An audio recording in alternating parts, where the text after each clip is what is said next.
Olá, o Senado Notícias de hoje é especial. Nós preparamos uma edição com a pauta feminina, que este ano teve uma atenção especial por parte dos senadores.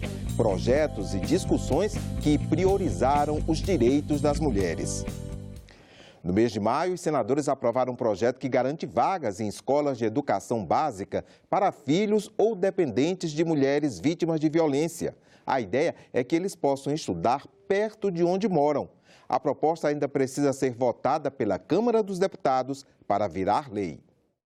Mais um projeto da pauta feminina foi aprovado pelos senadores. A proposta altera a Lei Maria da Penha para garantir a matrícula dos dependentes da vítima de violência doméstica e familiar em escola de educação básica mais próxima do domicílio. Essa proteção especial não é luxo, é necessidade absoluta. Todos os senadores e senadoras empenhados para que a pessoa que sofra violência, a mulher que sofre violência, tenha proteção garantida para ela e também a segurança educacional, escolar e com sigilo, como acabou de ser colocado, para ela e para os filhos. Foi também no mês de maio que se transformou em lei a permissão para que a polícia possa conceder medida protetiva a mulheres vítimas de violência. A proposta foi aprovada aqui no Senado e sancionada pelo presidente da República. A violência contra a mulher ainda é uma realidade no Brasil. É o que revela a pesquisa do Fórum Brasileiro de Segurança Pública. A cada hora, 536 mulheres sofrem agressão física em todo o país. No ano passado, foram quase 5 milhões de vítimas. Desse total, apenas 18% procurou ajuda em algum tipo de delegacia. Mais da metade não fez nada. Outro dado aponta que quase 60% da população já viu uma mulher sendo agredida fisicamente ou verbalmente no ano passado. Eu já vi várias vezes, também já entrei em algumas confusões sobre pessoas que já foram agredidas, mulheres, porque os companheiros se tornam muito violentos. Verbalmente eu já vi, mas agressivo assim, com as agressões eu nunca vi não. Para tentar ajudar a afastar os agressores do convívio com as vítimas, o presidente Jair Bolsonaro sancionou uma lei aprovada no Senado que permite à polícia tirar o agressor do convívio da mulher agredida, sem necessidade de aguardar uma decisão da Justiça. Imediatamente ser afastado e preso. Eu acho que ele tem que ser afastado imediatamente, justamente para ele não recorrer no mesmo erro. Porque se espera a justiça, a agilidade da justiça, é o que está acontecendo muito hoje, estão matando, não só agredindo. Justamente por causa da lentidão da justiça em tomar providências. A ideia é diminuir a sensação de impunidade que homens têm, principalmente nos locais mais do interior, os locais mais longínquos, aqueles que não têm o Estado perto. O fato de você hoje dar uma resposta imediata, fazer com que o Estado consiga dar essa resposta imediata, tanto para o agressor quanto para a vítima, traz conforto para essa vítima e traz um alerta para o agressor. Mas nem todos são a favor da lei. Mesmo antes de ser sancionada, várias entidades se manifestaram contra a norma. A Associação de Magistrados Brasileiros publicou uma nota afirmando que a proposta viola a Constituição Federal, porque a medida invadiria uma competência do Poder Judiciário. E a rede de feministas juristas afirmou que o texto ofende o princípio da separação dos poderes. Antes da iniciativa, as medidas protetivas só podiam ser aplicadas após decisão judicial. O Ministério Público do Distrito Federal considera a lei inconstitucional. Isso porque, pela Constituição, ninguém pode ser privado da liberdade sem um processo legal. E a casa é um lugar inviolável do indivíduo. Quando a gente começa a flexibilizar essas regras, né, a gente tem um risco de entrar aí num estado policialesco. Isso é muito grave. A gente começa a abrir brechas, por exemplo, para que a gente autorize outras propostas legislativas venham aí autorizar que outras autoridades que não o juiz possam assim, tomar decisões que seriam da atribuição da justiça. Então, isso é muito grave. Esta advogada acredita que os policiais devem ser sensibilizados para que a medida seja adotada o quanto antes. Eu entendo que todas as polícias devam ser mais sensíveis. Elas precisam se sensibilizar e perceber que quando a mulher chora, quando a mulher procura uma delegacia para registrar uma ocorrência de qualquer espécie de violência, ela ali não vai sozinha. Ela vai carregando o peso de seus filhos e filhas que também sofrem violência, e elas ali vão carregando o peso de toda uma vida, de toda uma existência de violências reiteradas. Nós necessitamos que esses policiais, ao analisarem esse caso, o caso dessa mulher vítima de violência, analise com a seriedade e com a responsabilidade que o caso requer. Uma das melhores formas de se combater a violência contra a mulher é com mais educação. E os senadores também pensam assim. Por isso, uma audiência pública foi realizada para debater o tema na Comissão de Educação. Segundo as Nações Unidas, o Brasil é um dos países mais violentos do mundo para as mulheres. Foram mais de 60 mil casos de violência contra mulheres no ano passado. 1.173 feminicídios. Este ano, só no mês de janeiro, 119 mulheres foram assassinadas pelos maridos, namorados ou companheiros. Investir em educação é o caminho para tentar mudar essa realidade, defenderam as participantes do debate, todas integrantes do projeto Caminho das Flores. Criado no ano passado, o projeto é uma parceria da Polícia Civil com a comunidade, em atividades de apoio a mulheres vítimas de violência no Distrito Federal. O projeto que começa no dia 8 de março, que é o Dia Internacional da Mulher, e termina no dia 30 de abril, que é o Dia Nacional da Mulher, trabalhando em várias atividades, tanto de proteção como de fortalecimento, de visibilidade de espaços de poder das mulheres. Então, a parte de proteção é feita pelos órgãos de segurança pública, em especial a Polícia Civil. E a parte de valorização da mulher é feita pelos nossos parceiros sociais, onde cada parceiro, senador, entrega um produto social para a sua comunidade. Hoje, quando uma vítima de tentativa de feminicídio chega à nossa delegacia, o olhar tem que ser diferente. O olhar é como a doutora Lúcia Bessa, ano passado, bem disse. O olhar deve ser de solidariedade, de sororidade, um olhar onde uma mulher vai dar força, vai dar apoio para outra e não vai julgar. Não dá para falar em políticas públicas para as mulheres sem falar de mudança de mentalidade.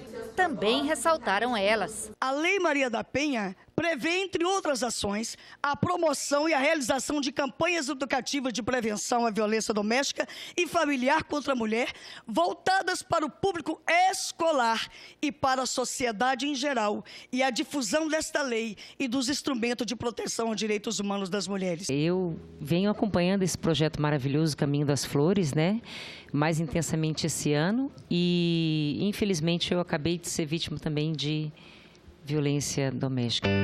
Vi um grande amor gritar dentro de mim, como eu sonhei um dia. All the leaves are brown and the sky is gray. O site do Senado Federal mantém sempre atualizado o painel de violência contra as mulheres. A página reúne dados e mostra estatísticas de agressões e feminicídios. A iniciativa é do Observatório da Mulher contra a Violência, um grupo de pesquisa do Senado. Em 2016, 4.635 mulheres foram vítimas de feminicídio. No mesmo ano, quase 225 mil ocorrências de agressões à mulher foram registradas. Os dados estão disponíveis no painel de violência contra as mulheres, página criada pelo Senado Federal para alertar a população e ajudar na criação de políticas públicas de enfrentamento ao feminicídio. A página é interativa, traz indicadores estaduais e nacionais, informações específicas de ocorrências, como nível de escolaridade, faixa etária e causa da morte. Os dados de violência contra a mulher são coletados em diferentes órgãos, analisados e enviados para o painel. e a tecnologia permite uma interação dos usuários de forma dinâmica. O coordenador do projeto explica que mapear as informações é um dos desafios enfrentados. Quando você tem muitas informações em vários locais diferentes e todas as análises ficam estanques nesses locais diferentes, você não consegue ter um retrato que passe por toda a política de enfrentamento, que é uma política muito complexa, porque você tem retratos fragmentados. O que a gente tenta fazer com esse painel é juntar esses retratos num local só, tentar pegar as informações que são da justiça, trazer as informações que são da saúde, homicídios, notificações de saúde, ocorrência policial, tentar colocar tudo no mesmo ambiente, inclusive com algumas métricas comuns, para a gente tentar analisar como é que a gente consegue perceber essa informação nos vários caminhos, no caminho da mulher, no fluxo de atendimento.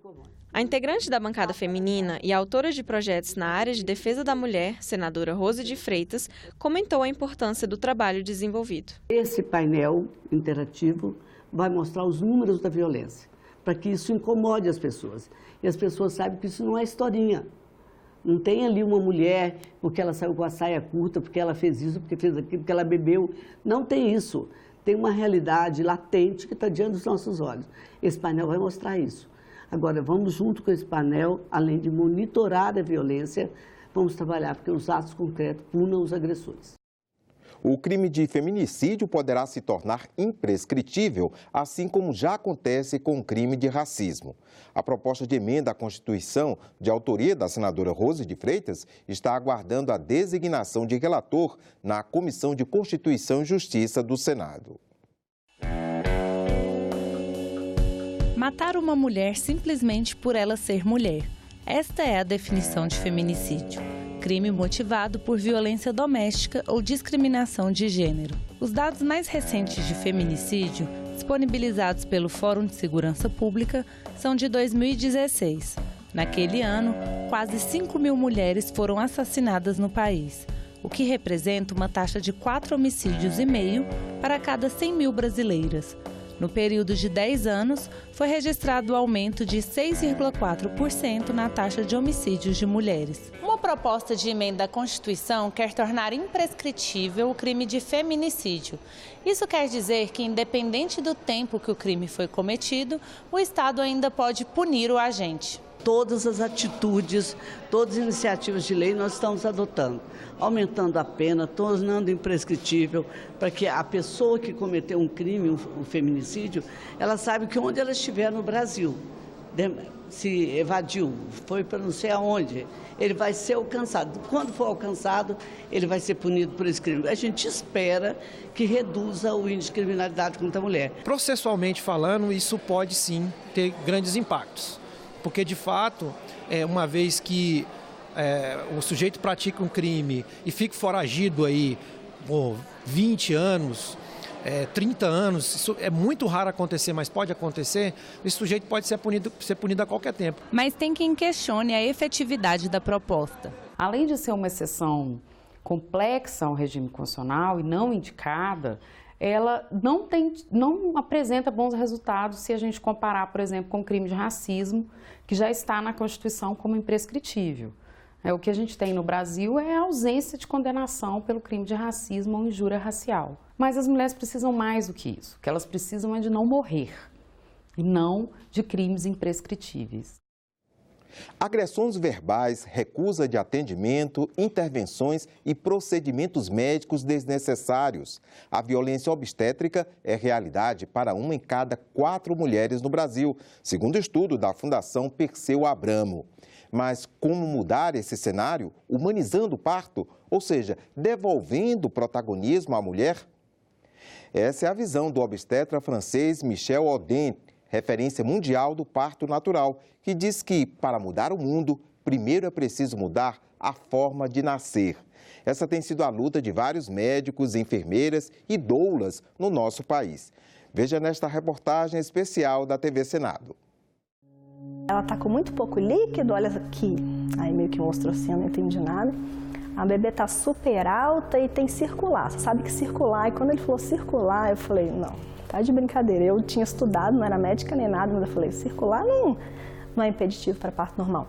Eu lembro que à noite eu ficava sonhando que eu tinha contração, que eu estava sentindo dor, acho que ninguém nunca desejou tanto sentir dor na vida. O desrespeito que eu tive, aquela coisa da mentira, de eu não conseguir confrontar o médico. Como é que eu, entendeu? Que tinha lá estudado durante 8 meses sobre gestação, ia pegar e falar para ele assim, não, circular não tem nada a ver, que pouco líquido, cadê? Onde é que você está dizendo aí que tem pouco líquido? Que ele que fazia ultrassom. E eu não consegui brigar com o sistema, eu fiquei assim, refém, sabendo que estava errado e deixei fazer aquilo comigo, entendeu?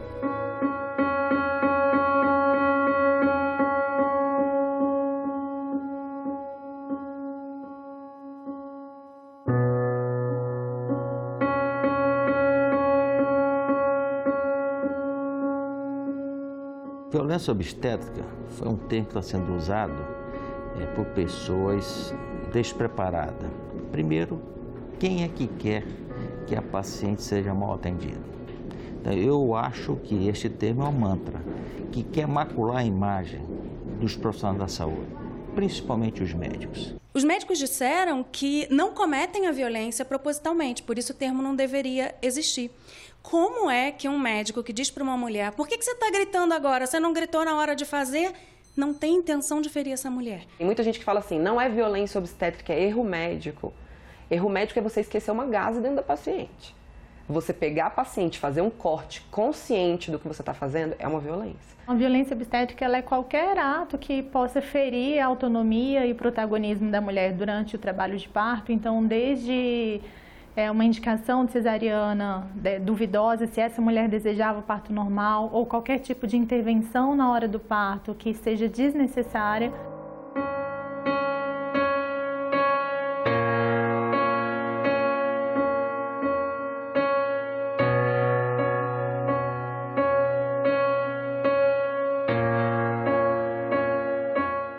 Manter o conceito de violência obstétrica é acertado justamente para que a gente possa dar a essas mulheres, especialmente as mais simples, que são aquelas que estão nas nossas maternidades públicas, o direito de serem protegidas e preservadas naquilo que a medicina tem de melhor, que é a vida no momento em que ela nasce, naquele ponto da maternidade. A meu ver, não há aqui, em momento algum, qualquer questão de se colocar a medicina brasileira sob uma tutela de criminalização, nada disso.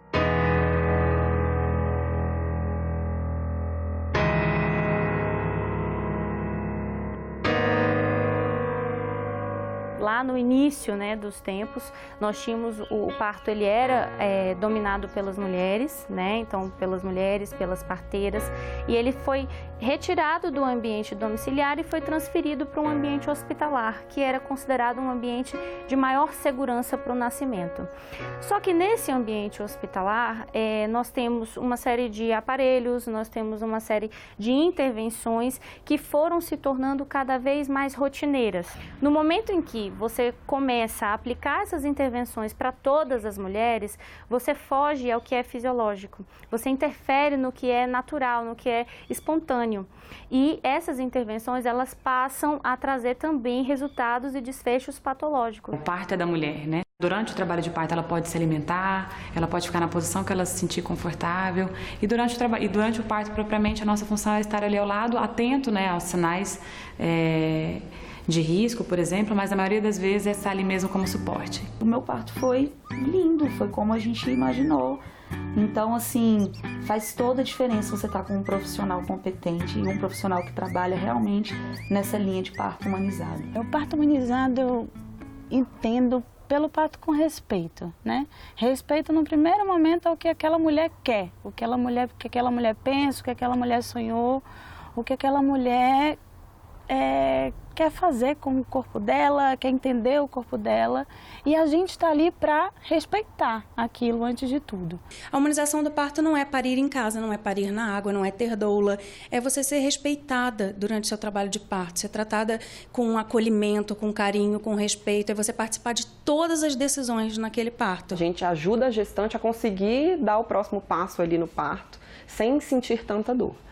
Fora o apoio emocional, é uma outra mulher que tem empatia, que passou por aquilo, então entende o que a mulher está passando, então é um apoio físico e mental. A gente tem hoje muitos relatos, mesmo no SUS, na rede pública ou nos plantões dos hospitais privados, de uma mulher que chega empoderada, consciente dos seus direitos, ela consegue chegar lá com um plano de parto, com a doula dela, com uma enfermeira obstetra que ajuda ela a chegar já em trabalho de parto avançado e negociar quais procedimentos ela quer, quais que ela não aceita. E essa mulher acaba tendo uma experiência de parto muito mais positiva, de qualquer forma, porque a gente tem que ter informação ao nosso favor. São mulheres reaprendendo a parir, fazendo o que muitas vezes a mãe, a avó não fez, se entregando de uma forma fora do comum. Com 40 semanas e 2 dias eu entrei em trabalho de parto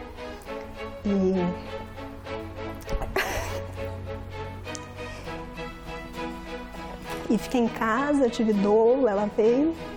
Eu, assim, sabia que eu precisava ser ativa, mas eu fiquei super quietinha na minha, respirando, não reclamei de nada. Foi um trabalho de parto bem, assim, arrastado, mas, assim, foi muito tranquilo, eu não vi o tempo passar. Eu falo que foram 2 partos em um, entendeu? Porque me curou do que eu tive, entendeu? Do outro parto. Foi longo, assim, foi doloroso, mas, assim, foi o que precisava para eu, entendeu? Falar, bom, isso aí me curou. Na última eleição, a gente viu muitas denúncias de candidatas laranjas que teriam sido chamadas pelo partido só para cumprir o mínimo de 30% exigido pela lei eleitoral e, assim, garantir os registros e a verba do fundo partidário. Isso acabou motivando um projeto que acabava com a cota mínima para cada sexo. Esse projeto foi rejeitado pela Comissão de Constituição e Justiça do Senado em abril. Mas o assunto ainda não morreu, porque outros projetos tratam da representatividade de gêneros no Congresso. E um deles foi o tema da coluna Lá e Cá. O Senado rejeitou recentemente um projeto que acabava com as cotas de 30% para cada sexo nas candidaturas. O autor do projeto, o senador Ângelo Coronel, diz que um dos resultados seria evitar que os partidos usem candidaturas laranjas para cumprir a cota, dando até margem para desvios de verba do fundo partidário. A bancada feminina diz que esse projeto desestimulava a participação de mulheres na política. Agora o Senado analisa um outro projeto que vai na direção contrária. Determina que o mínimo de 30% não seja nas candidaturas, e sim nas vagas dos eleitos. E você? O que acha das cotas por gênero na política? Veja agora na coluna Lá e Cá os argumentos dos senadores Ângelo Coronel e Zenaide Maia.